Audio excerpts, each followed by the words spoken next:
Hello and welcome everybody. This is your host, Learvok, and you are just in time for another LEGO Bionicle MOC showcase. In this episode, we're going to be looking at Pohatu ReBuilt. As a quick summary, or as a quick explanation, for those of you new to the series here, I will want to point you to the first video of the series, Pohatu ReBuilt, in which I explain the basic components of how to build your own version of these toas, because they all use the same design philosophies and principles. But in short, I decided to rebuild my old original toa, the original 6 toa, as well as Takanuva from Bionicle, using a mix of CCBS and traditional Bionicle Technic pieces. Mainly because I wanted to, and because I wanted to do my toa articulation, but also kind of keep some of the stuff that made them unique, such as their bodies, their mask, and the original heads. So yeah, with that said, we are looking today at Pohatu ReBuilt. So yeah, first thing you'll notice, for those astute Bionicle fans, you'll probably notice one glaring problem with this MOC, and that is the mask. I am using the dark orange variant of the Kakama, I believe that's what this one is, or the Mask of Speed, for those of you who don't know the Bionicle lingo. Yes, Pohatu's mask, original mask, is brown, same brown as his stomach, and same brown as the head here. I went with the dark orange because the pieces here are dark orange, as you noticed. I was going to do brown pieces, but all I could find on Bricklink at the time was the Star Wars Wookiee fur pieces, which have like this little fur coating, fur texture, not sticker, the other one, tampograph on it, and I just really didn't feel like trying those pieces out. And also, I started thinking, well, I am building these with G2 characters in mind as well, so part of the design philosophy was to incorporate, for some of them at least, to incorporate G2 ideas where I felt would be necessary, and I did like Pohatu's G2 version. Probably actually one of my favorite of the G2 toas. And they used dark orange for him because, well, they tried to sell brown characters since 2001 to 2003, I think it was the Hordika line was the last time they used brown characters, and they started switching them over to yellow and orange colors. Unfortunately, they were the ones that sold the least, which, yikes, kind of when you think about it. Until you realize these are toys, not actual real characters. As my brother-in-law pointed out, well, yeah, of course the brown characters didn't sell well. Brown cars don't sell well. And yeah, it kind of makes sense. Even though Pohatu has always been my second favorite next to Leiwa. I like the green guys, go figure. And also, Leiwa can fly. And as much as I love super speed, flight just beats out super speed. Just barely. But yeah. So yeah, that's the dark orange. That also explains the silver pieces here, because that's an homage to the G2 form, as well as the spikes and the silver piece here. Real quick aside, this piece in particular is broken. One of its pegs is missing. When I got the piece in the mail, the pieces were covered in glue. The person on Bricklink did not specify that was the case. At least I didn't see it on there. Maybe I misread it, but I tried, very carefully peeling off with a nice, trying to scrape off the glue, trying to get enough to get it on there, but one of them broke, and well, oh well, it is what it is. But it is still usable, I just had to make sure not to, twist it too much. And it works fine for now until I can afford to buy another one, because G2 pieces are expensive. At least these pieces in particular. But yeah, so that said, we can go ahead and talk about the rest of him. It said the G2 inspiration, upper half.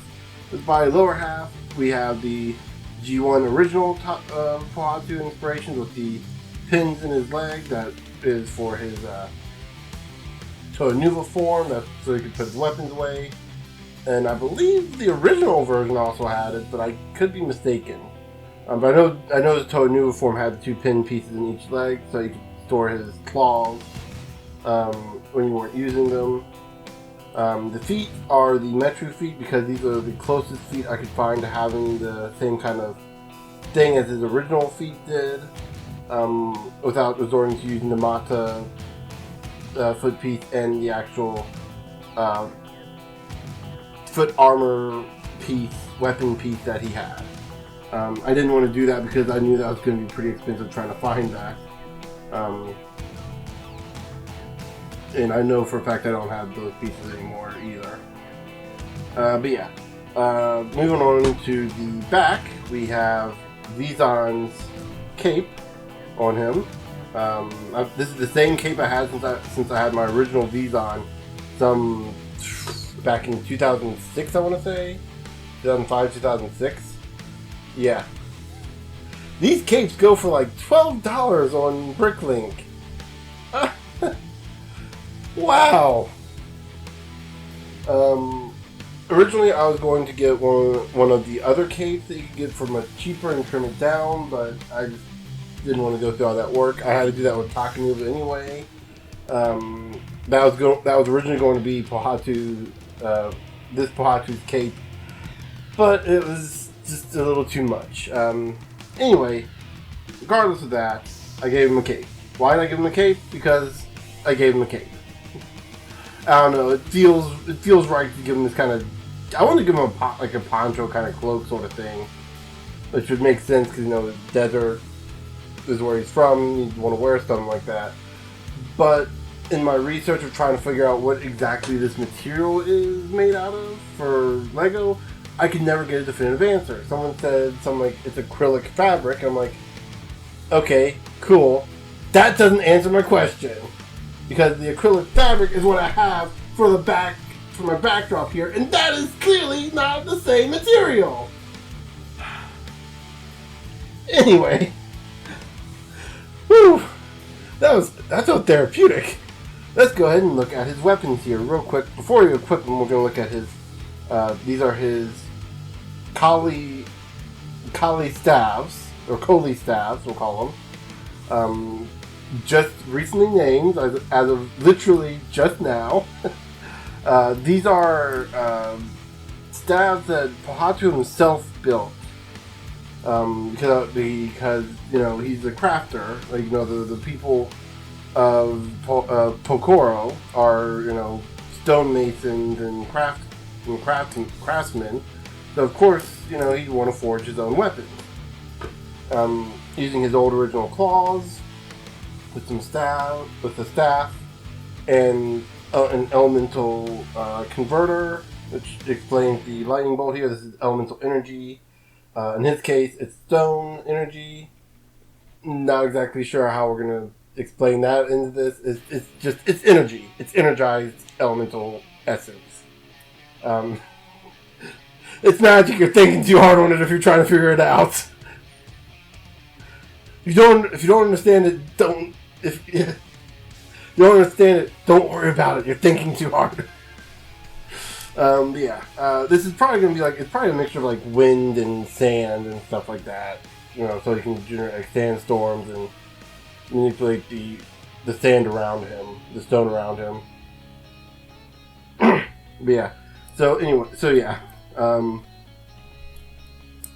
I wanted originally these staffs to combine into one big staff, just kind of snap into the middle, but I couldn't get it to work right.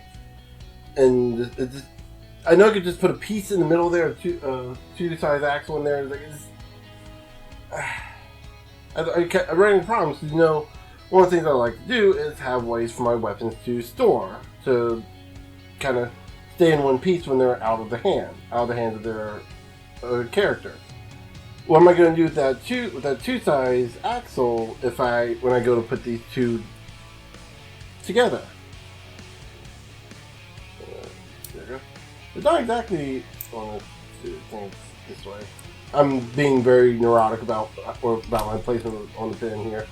I know. Yeah, where does it go at this point? I mean, there's literally no spot for that 2-axle to go. So yeah, so they're just they're single weapons, and that's that. When I originally gave him the cape, I gave him the cape after I gave him the weapons. And I was wondering about whether I put them on the back like that, or just kind of like finagle them around the cloak like that, and just make it look really stupid. And then I remembered, oh yeah, Mandalorian Season 2, or actually, technically in Season 1, that he gets his jetpack. But the Mandalorian has a cape and a jetpack. He just moves the cape aside to put his jetpack on, much like how I did with Pohatu here. So, you know, I decided this is the way. Obligatory Mandalorian reference there. I mean, not so much obligatory. That's the first time I think I've mentioned Mandalorian. But anyway, regardless. Yeah. Used hand pieces for his hands, just so you know you have a clear indication of what his hands are. You can just kind of look at a blurry image of him and see his hands. That's kind of one of the ideas I did with most of the characters. I wanted them to kind of stand out in various different ways. I wanted to use multitude of different colors. I wanted to use, in this case, we have various shades of brown, dark orange, silver, and tan. So I wanted to use I kind of wanted to use at least 3 colors to kind of make the characters. I sort of did that. Or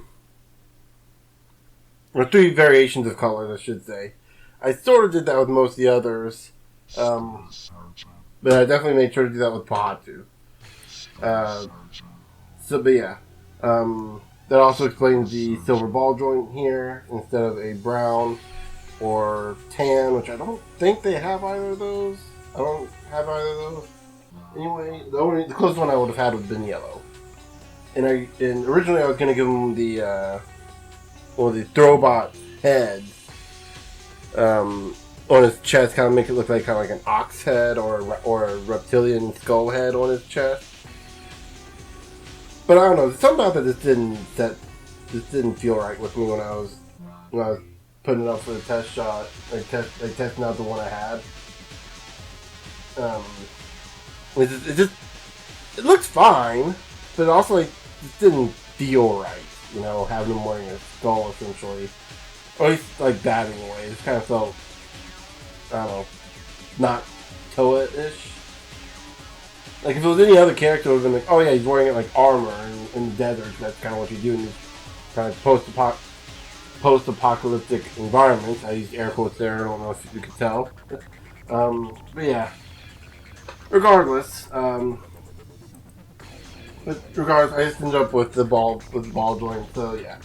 But yeah. So that, I believe, is everything we need to talk about with Pohatu. And yeah, I believe that's it. Yeah. So, that said, this has been Pohatu ReBuilt. And I will see you guys later.